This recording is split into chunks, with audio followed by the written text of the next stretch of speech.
Good morning बच्चों। आज मैं आपको कराने जा रही हूँ सुमित्रानंद पंत द्वारा लिखी गई कविता वे आंखें ना। उसके पहले बात करते हैं हम मीरा, जिसके बारे में आपको मैंने बताया था। जब मीरा ने जो कविता लिखी थी मेरे तो गिरधर गोपाल दूसरा ना कोई, उसके बारे में बातचीत हुई थी हमारी, है ना, कि मीरा किस प्रकार से श्री कृष्ण को अपने पति के रूप में मानती थी और विष का प्याला तक पी गई थी। उसके जो देवर था राणा, है ना, उसने उसके लिए जहर का प्याला भेजा था।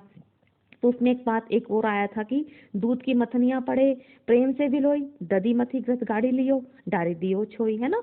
तो इसमें क्या, इसका अगर हम भाव सुंदर कहते हैं तो क्या है कि मीरा कहती है कि मैंने कृष्ण रूपी दूध को मथनियों से प्रेम पूर्वक मथा है, जिससे निकलने वाले दही और घी को अलग कर छाछ को फेंक दिया। अर्थात क्या है, छाछ मतलब क्या, सांसारिक लोगों की तुलना उसने छाछ के साथ की है, अतः उन्हें छोड़ दिया और कृष्ण का प्रेम दूध दही और घी के समान है, जिसे अपने जीवन में अपना लिया।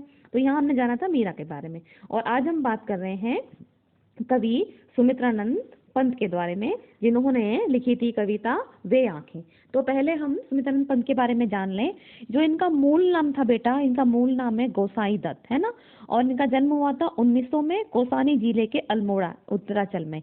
और इनकी रचनाएं कौन कौन सी है, वीणा ग्रंथि, पल्लव गुंजन, युगवाणी, ग्राम्य, चितंबरा, उत्तरा, स्वर्ण किरण, कला और बुढ़ा, चांद, लोकायतन आदि, है ना बेटा।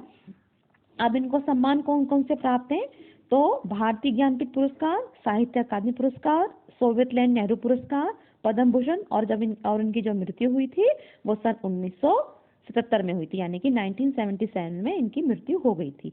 तो अब ये जो ये कवि है सुमित्रानंद पंत, ये कौन से काल के कवि हैं, तो ये छायावाद के कवि हैं।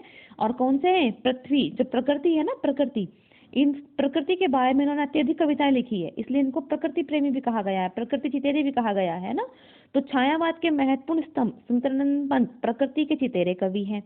हिंदी कविता में प्रकृति को पहली बार प्रमुख विषय बनाने का काम पंत जी ने किया है ना। जब लोगों ने कविता लिखना शुरू करी थी तो पंत ऐसे थे जिन्होंने प्रकृति को आधार बनाया और प्रकृति के ऊपर कविता लिखना शुरू कर दी, इसलिए इन्हें प्रकृति का चितेरा कवि भी कहा गया है।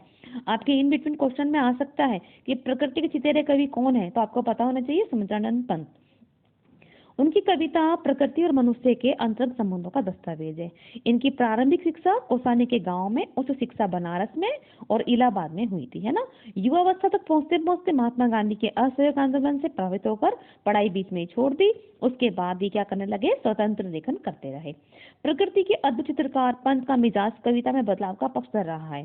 शुरुआती दौर में छायावादी कविता लिखी गई, पल पल परिवर्तित प्रकृति वेश इन्हें जादू की तरह आकृष्ट कर रहा था। बाद में चलकर प्रगतिशील दौर में ताज और वे आंखें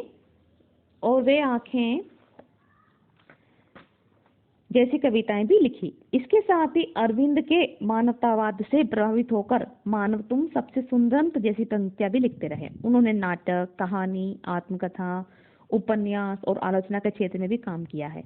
रूपाब नामक पत्रिका का संपादन भी किया है, जिसमें प्रगतिवादी साहित्य पर विस्तार से विचार विमर्श किया होता है ना। पंत जी भाषा के प्रति बहुत सचेत थे। उनकी रचनाओं में प्रकृति की जादूगरी जिस भाषा में व्यक्त हुई है उसे स्वयं पंत चित्र भाषा की संज्ञा देते हैं ना। ब्रज भाषा और खड़ी बोली के विवाद में उन्होंने खड़ी बोली का पक्ष लिया और पल्लव की भूमिका में विस्तार से खड़ी बोली का समर्थन किया। अब उन्होंने क्या करा, खड़ी बोली को अपने काव्य का विषय बनाया। प्रस्तुत कविता में जो हम पढ़ेंगे कविता वे आंखें पंत जी की प्रगतिशील दौर की कविता है। इसमें विकास की विरोधाभासी अवधारणाओं पर करारा प्रहार किया है। युग युग से शोषण के शिकार किसान का जीवन कवि को आहत करता है। अब इन्होंने किसको माध्यम बनाया है, किसान के जीवन को, है ना। दुख बात यह है कि स्वाधीन भारत में भी किसानों को केंद्र में रखकर व्यवस्था ने निर्णायक हस्तक्षेप नहीं किया। कहने का तात्पर्य क्या है कि जब हमारा देश पराधीन था तो लोगों ने किसानों को सपने दिखाए थे कि जब हम आजाद हो जाएंगे तो तुम्हारी ओर ध्यान देंगे और जब तुम्हारी जो स्थिति है उसमें सुधार होगा। लेकिन जब देश आजाद हो गया, देश स्वाधीन हो गया, तो क्या हुआ कि किसानों की तरफ किसी ने कोई ध्यान नहीं दिया। कविता ऐसे ही दुष्चक्र में फंसे किसानों के व्यक्तिगत एवं पारिवारिक दुखों की परतों को खोलती है और स्पष्ट रूप से विभाजित समाज की वर्गीय चेतना का खाका प्रस्तुत करती कि समाज किस प्रकार से विभाजित हो गया, किस प्रकार से उन्होंने किसानों का कोई हित नहीं सोचा, उसके बारे में ये कविता हमें बताती है।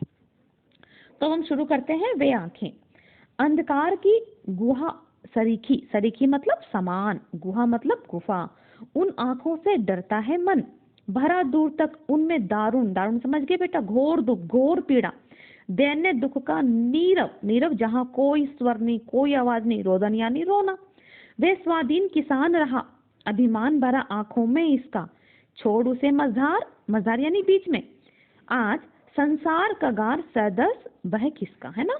तो कहने का तात्पर्य क्या है कि इसमें कवि ने किसान की दयनीय स्थिति का वर्णन किया है ना। तो कवि क्या बताना चाहता है कि जब स्वाधीन भारत में किसानों की जो दुर्दशा है उसके बारे में कवि ने बताया है कि किसान की जो आंखें हैं वो कैसी है, अंधेरे की गुफा के समान। आपने गुफा देखी होगी ना, गुफा कैसी होती है, उसमें बहुत अंधेरा होता है ना। तो उसमें उसके साथ क्या हुआ है कि अंधकार की गुफा सरीखी यानी गुफा के समान जो उसकी आंखें हैं उसमें अंधकार है, डर है, उन आंखों से डरता है मन, है ना। तो कवि कहना चाहता है कि उनकी आंखों में कठोर दीनता के दुख का मुख रोदन भरा है, अर्थात गरीबी के जीवन के कारण उनकी आंखों में अभावों की झलक साफ दिखाई दे रही है। वे चुपचाप जीवन के अभावों, कठिनाइयों को सहन कर रहे हैं ना। अब क्या था, स्वाधीनता के पहले वह स्वाधीन किसान रहा, है ना। स्वाधीनता के पहले क्या था कि उनकी किसान की जो आंखें थी उसके अंदर अभिमान भरा था। क्या भरा था? अभिमान, क्योंकि लोगों ने कहा था कि वो उसकी जो दयनीय स्थिति है उसकी तरफ ध्यान देंगे, उसका सुधार होगा, लेकिन फिर क्या हुआ, किसी ने ध्यान नहीं दिया। अर्थात किसान की दुर्दशा को सुधारने का संकल्प किया गया था, लेकिन स्वाधीनता उपरांत भी उसकी स्थिति जैसी थी, जैसी है और वैसी ही रह गई। इसे देखकर ये लगता है कि उसे जीवन रूपी मझधार में छोड़कर संसार के लोग नदी के किनारे के समान खिसक गए, है ना। संसार का गार सदस वह खिसका, यानी कि उसको साइड में कर जो लोग थे वो आगे बढ़ने लग गए, है ना। लहराते हुए खेत दृगों में, दृग समझ गए, दृग मतलब आंखें, लहराते हुए खेत दृगों में हुआ बेदखल व अब जिनसे, है ना। अब जिसकी आंखों में क्या था कि स्वतंत्रता से पहले उसकी आंखों में भी लहराते खेतों को देखने के सपने थे। हंसती थी उसके जीवन की हरियाली, जिनके त्रन त्रन त्रन त्रन यानी तिनका तिनका, है ना। तो अब वो बताते हैं कि जिन खेतों के तिनके तिनके को हरा भरा देखकर उसका जीवन हरियाली यानी खुशी से भरा रहता था, उन खेतों से आज क्या हो गया है, वो वंचित हो गया, है ना। तो लहराते वे खेत दृगों में, दृग समझ गए बेटा, आंखों में, हुआ बेदखल, अब वो इनसे मतलब उसकी आंखों में जो हरे हरे खेत रहते थे अब वो उनसे बेदखल हो चुका है। हंसती थी उसके जीवन की हरियाली, और जो उसका जीवन था उनके तिनके तिनके को देखकर बड़ा खुश होता था, उसकी हरियाली को देखकर बड़ा खुश होता था, लेकिन क्या हो गया है, अब वो सब के सब से आज वो वंचित है ना। आंखों ही में घूमा करता वे उसकी आंखों का तारा। देखो आंखों का तारा एक मुहावरा आ गया, जिसमें अगर आपका विशेष आता है तो विशेष में लिख सकते हैं आंखों का तारा, यानी कि मुहावरों का प्रयोग किया गया। आंखों का तारा यानी कि बहुत प्यारा, आंखों में ही घूमा करता वे उसकी आंखों का तारा, आंखों का तारा बहुत प्यारा। कारकुनों की लाठी से, जो कारकुन क्या होते हैं, जमींदारों के नौकर, गया जवानी में ही मारा। अब यहाँ पर कवि बताना चाहता है कि उसकी आंखों का तारा अर्थात उसका प्रिय पुत्र उसकी आंखों में ही घूमा करता था, अर्थात किसान जिस दिन रात देख देख कर प्रसन्न था, वह महाजन के करिंदों की लाठी की चोट से मारा गया। और क्यों मारा गया? क्योंकि लगान न देने पर जब उसने महाजन के कारिंदों का विरोध किया तो उनके द्वारा वह जान से मार दिया गया, है ना। तो अभी हमने जो जो पंक्तियां पढ़ी उनमें हमने क्या जाना है, किसान की दयनीय स्थिति के बारे में जानना है। जब किसान पराधीन था तो सब लोगों ने उसको विश्वास दिलाया था कि उसकी मदद की जाएगी, लेकिन जब हमारा देश स्वाधीन हो गया तो सब लोगों ने उससे किनारा कर लिया, उसको बीच मझधार में छोड़ दिया। जिसकी आंखों में हमेशा हरे हरे खेत रहते थे, जिसके हरे हरे तिनकों को देखकर वो बड़ा खुश था, और क्या हो गया, वो बिल्कुल उससे अलग हो गया। और क्या हुआ कि जो उसका इकलौता पुत्र था वो उसका आंखों का तारा था, लेकिन क्या हुआ कि जब किसान को वो लगान नहीं दे पाया तो क्या हुआ, जब किसान जो है वो लगान नहीं दे पाया तो जो जमींदारों के जमींदारों के जो नौकर थे उन्होंने उसको कारकुनों अर्थात जमींदारों के नौकर, उन्होंने क्या करा, उसको लाठी से इतना मारा कि वो जो बच्चा था उसका जवानी में ही मारा गया। तो यहाँ किसान की दयनीय स्थिति का वर्णन है बेटा। तो हम क्या करेंगे, आगे की कविता के बारे में हम कल जानेंगे।